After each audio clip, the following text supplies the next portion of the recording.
In this guide, I'm going to show you how to invite someone to queue with you here in REDLINER on Roblox. Before we get into this guide, make sure to like the video and subscribe to the channel with all notifications on. It really does help with the channel and it lets us know that you want more content like this. We'd greatly appreciate it. And if at any point throughout this guide you did have any questions, just ask them down in the comment section below and we could help you out further. I'm going to be doing my best to reply to every single comment down there. Also, before we get started, I just launched my Ultimate Roblox Game Dev Template, so if you're trying to make your own Roblox game, check out the Gumroad and Etsy links in the description.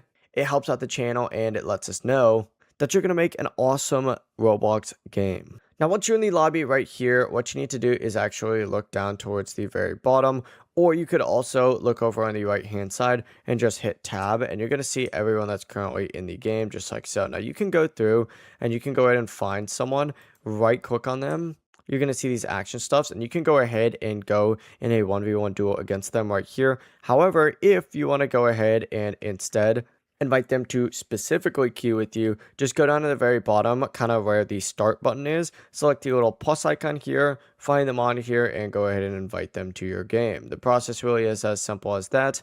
That is how you can invite someone to queue with you in REDLINER. Before you leave this guide, make sure to like the video and subscribe to the channel with all notifications on. It really does help the channel and it lets us know that you want more content like this. We'd greatly appreciate it. And if at any point throughout this guide you did have any questions, once again, ask them down in the comment section below and we could help you out further. I'm going to be doing my best to reply to every single comment down there. Have a great rest of your day though. Peace.